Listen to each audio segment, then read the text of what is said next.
Huber in the morning on 100.7 The Bay.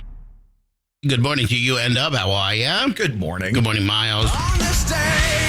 It is time for the radio sensation, Sweepy the Nation. It's Huber in the mornings on this day on 100.7 The Bay. That's right. Time to take a deep dive into January 9th throughout the annals of history. Listen to clips, reminisce about days gone by, barrel roll down memory lane, all in a little segment we like to call. And you can play along at 410-584-100.7 if you'd like, and I would like if you did that. Yeah! Ooh, ow. Finger fell off the thing. We go. So get you chilled out on a Tuesday morning. Old John Mayer. This is when we were actually allowed to like John. Yeah, he's had a tumultuous past. Yeah, I mean, this song's a jam. I don't care what anybody says, but then it was the Taylor Swift relationship, and then some Wasn't other there a Jennifer Aniston situation as well? Katy Perry as well, and he just loved him and leaved him. I mean, anybody that would walk on a stage, and he's talking about this song in general. He had like a VH1 storyteller. She said, "Yeah, I wrote this song after making love," and it's like, we'll never be friends with that type of energy.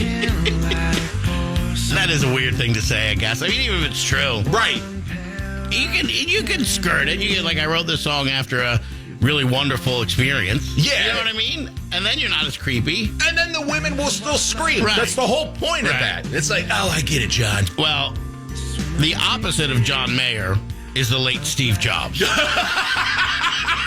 I think maybe Steve Jobs was trying to get some of that energy, that John Mayer energy. Yes. Way back in a year to be discussed, when on stage at the Macworld Expo in San Francisco, Steve Jobs had John Mayer join him to announce Apple's latest invention, the iPhone. Hey, everybody, thanks for coming out tonight. I'm going to welcome to the stage a guy with a body that's a wonderland, Steve Jobs. Check out that turtleneck sweater. It was a date in history where everything got way, way worse after. Little did we know, that would do it. Mind blown, right? You're like, what a cool new phone. Yeah. Has apps, as we learned this morning, that you could download. And the iPod, was a thing already, and I was loving I had a StarTAC and an iPod, or maybe even a BlackBerry and an iPod, and I thought things couldn't get better. You know what I mean? Yeah. And then I was like, wait, these both can be in the same deal? Yeah, I'm in. I was an early adapter of the iPhone. It probably doesn't surprise you. No.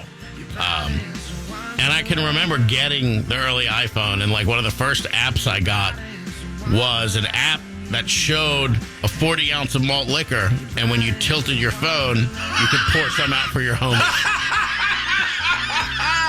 That was one of, if not the first app I got on my iPhone. Sometimes I don't know if you're cool, a genius, a mad scientist. I don't know who you are most days.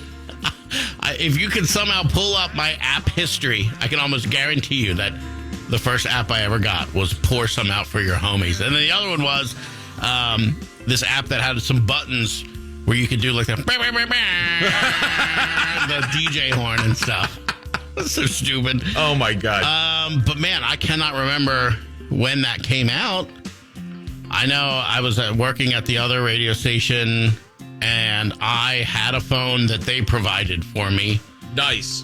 But I still got this. And then I had the old two-phone game for a while. Like the big block Nokia? Is that what they gave you? And I had to have the work phone, but I hated it. So I got the iPhone, and then I had to carry two phones for a while, which was horrible. Especially as much as I hate things in my pockets. Did that old phone have like the A, B, and C on one for texting? Yeah. Nice. I was a jam at that, too.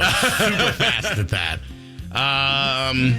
Not even this song gives me a context clue, which is sad. Jeff from New Windsor, I did have the Zippo app, where you could light the Zippo lighter.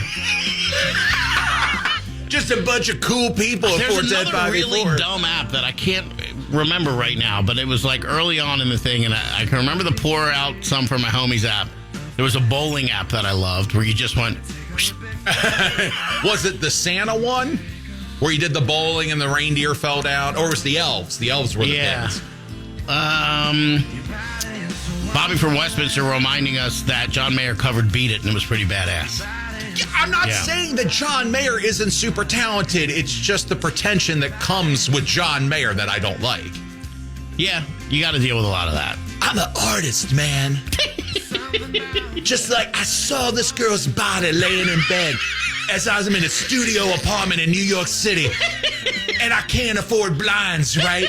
And the light was just hitting the mole right above her navel in such a way that I had to write this song. That's track 3. I think you actually nailed that. Is that from his biography? That was before I broke Katy Perry's heart. I know it's been a quick ramp. I mean, it feels like we've had these things forever, but it's really not that long. I was surprised at the year. I got 2 guesses here, 07 and 04, and I'm not sure that either one of them are right. I got a second for 07. Jeff from New Windsor and Kim from Westminster and Aaron from Owings Mills. We've got a consensus, ladies and gentlemen! It's a trap! We're going with the year of our Lord, 2007. That would be the year 2007. That is correct. That is correct. That is correct.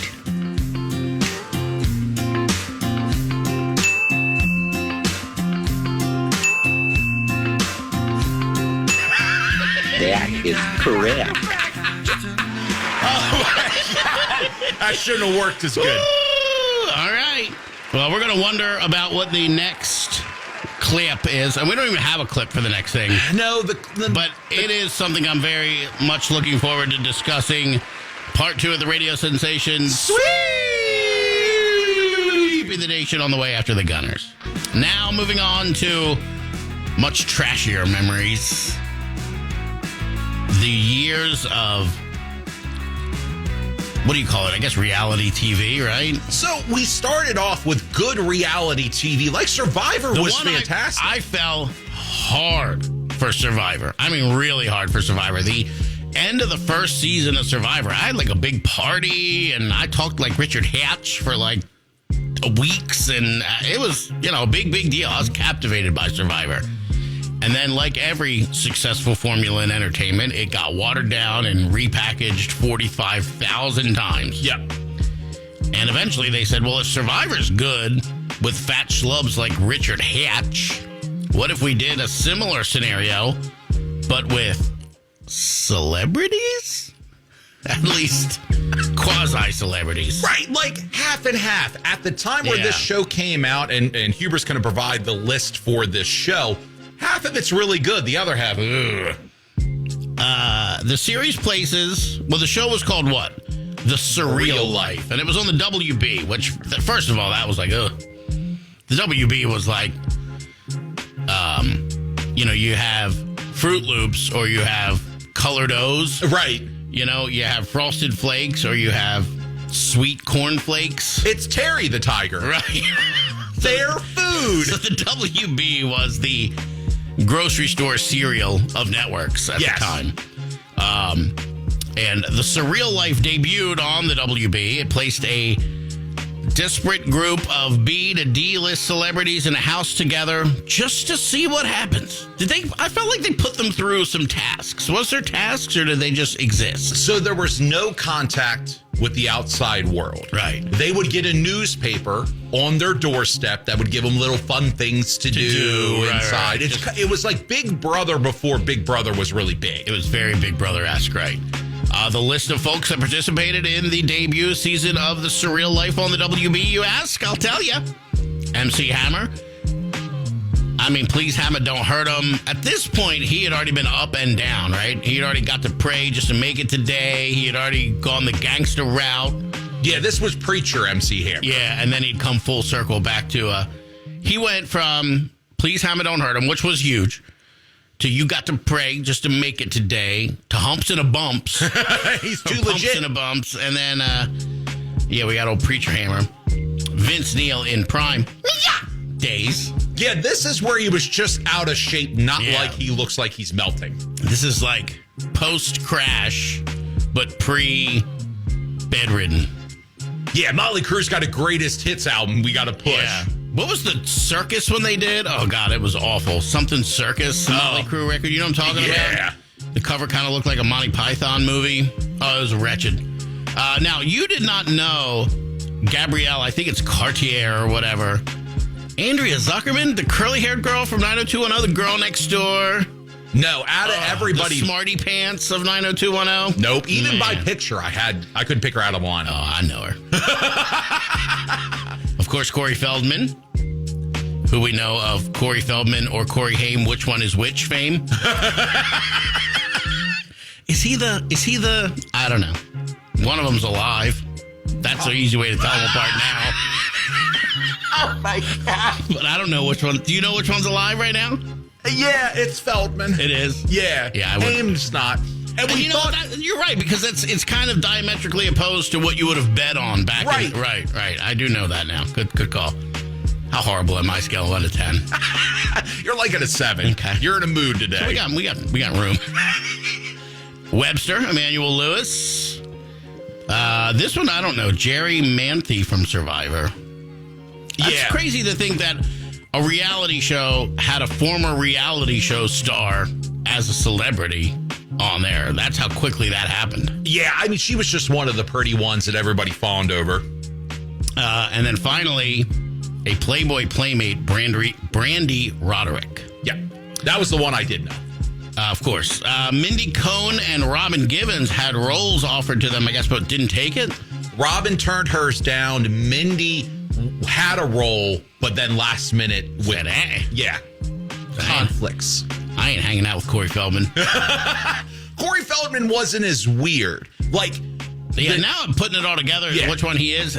The music career, the Corey Feldman music career right now is wild. let's go Wild get stuff. a bunch of the pastiest female band we can find, Yeah. and I'm going to do Michael Jack's dances while they play instruments. It's really weird. Yeah, it's like he saw the Simply Irresistible video back in the 80s and decided to just model the rest of his life after that.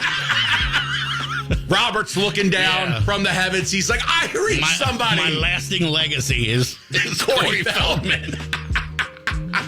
Where do you fall in reality trash? I don't do Real Housewives. I've never seen a minute of the Kardashians, any of that stuff.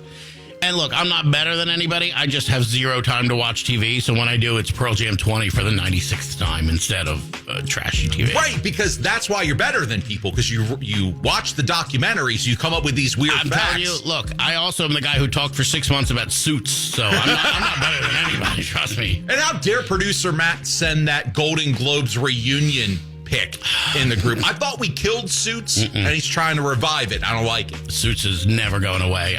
There's going to be a Suits resurgence. You can just feel it. It's going to happen. And when it does, there will be some sort of Huber in the Morning mass viewing of it. I can guarantee you that. That's great. So Surreal Life Season 1. Okay. Give me a date. I'm going to give you a date. He's not looking at a text board at 410-584-100.7. 03. I'm getting some.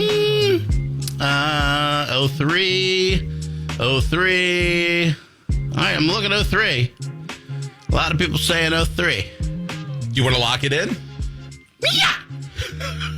You don't deserve them. You didn't earn them.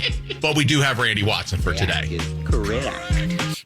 That is correct. That is correct. Just a fact, Jack. All right. Yeah.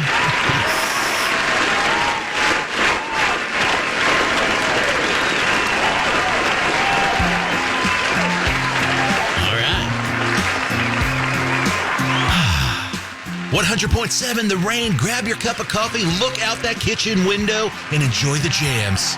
All right, ladies and gentlemen, welcome to the stage, Mr. John Mayer, joined in a surprise session by none other than... I want you to put your hands together and welcome him to the stage. Big round of applause for Jackson Heights own Mr. Randy Watson. Yes! Woo-hoo! That was a good one. John Mayer. The John Mayer, Randy Watson duet we've all been waiting for all these years finally happens in the dark on a Tuesday morning in the greater Cockeysville Hunt Valley area. We just need some vitamin D. We can turn this show around.